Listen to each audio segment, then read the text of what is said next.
Hi, this is Hannah Jennings, and I am presenting my community project for Intro to Sociology. My community project was over the lack of accessibility to unemployment benefits for the rural community, farming families in particular.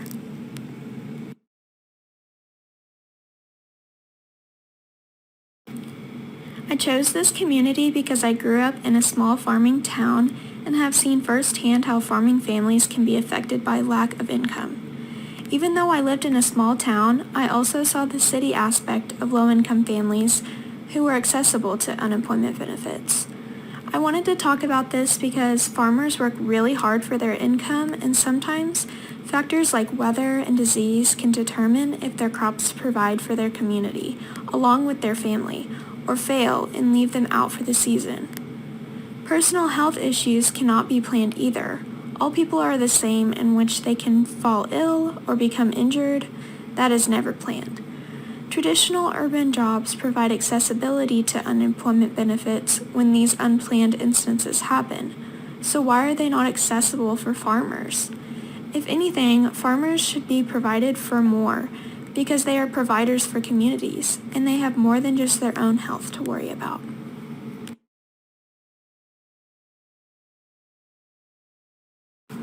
Farmers in rural communities are at a higher risk of poverty because of the way they make their income. Many can see farmers as self-sufficient, but really they are paying members of society like any other traditional working community member.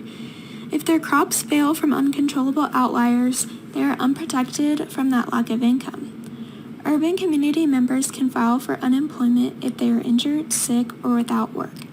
If farmers have a dry spell in crops, they cannot file for unemployment and are just stuck without income because of something they cannot control. The weight of what farmers do is heavy and oftentimes relates to whether a family survives or not. Because of this, farmers are at a higher risk of poverty and are often left poor and unable to provide for their families when deemed with bad luck on their crops.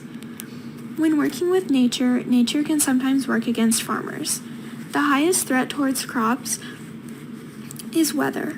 Weather cannot be controlled and manipulated, so when bad weather like excessive rain, high winds, drought, and many others occur, the effects on crops can be devastating. When crops are damaged or ruined, that is a whole profit for farmers that will not come.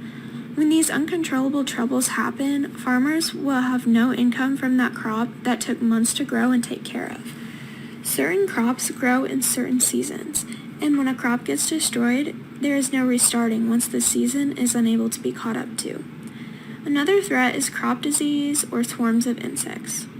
Overall, these outlying factors can destroy families' livelihoods by uncontrollably destroying how they make money in society, leaving them susceptible to poverty.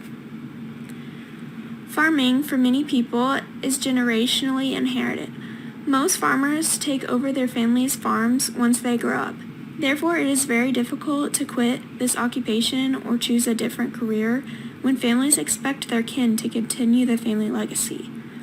When generations expect a continuation of legacy, this puts pressure on keeping farms afloat. When poverty hits a farming family, it can be very devastating and can be hard to recover from. If one crop is destroyed, it can put a family out of income for the rest of the season. When farmers do not see a way to recover and their livelihood and family legacy depend on their farm, many can become depressed and suicidal. The occupation of farming is not just a job, it is a farming family's livelihood and cannot easily be traded out for another job. A farming family lives on their farm and is kept alive by what it provides.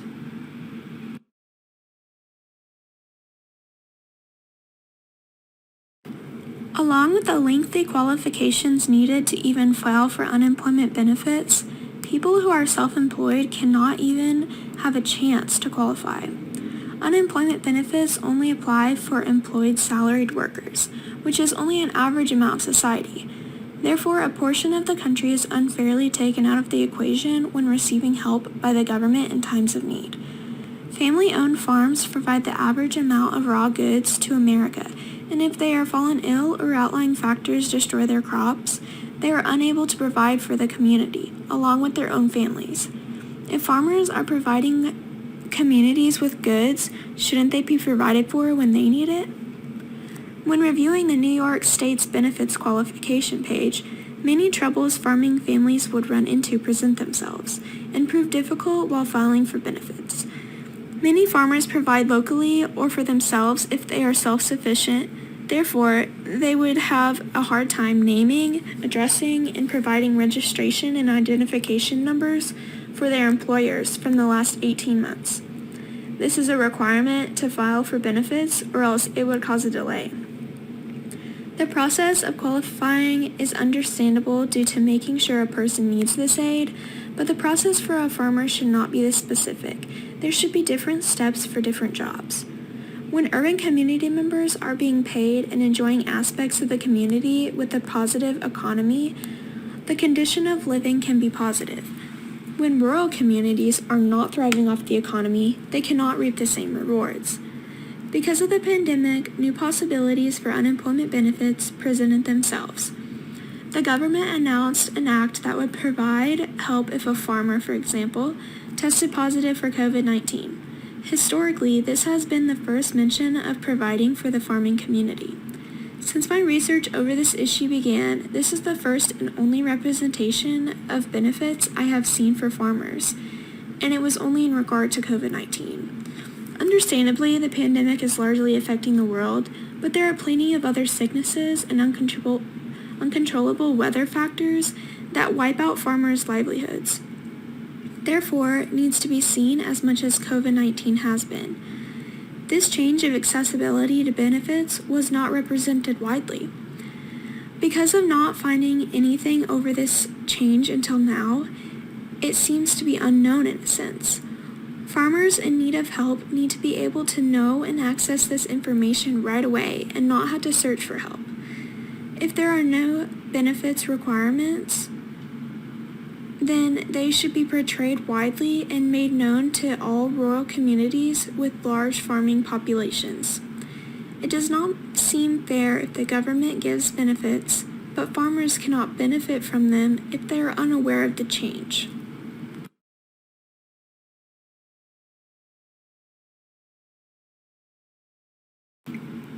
Alright, that is all I have for my community project. Thank you for listening.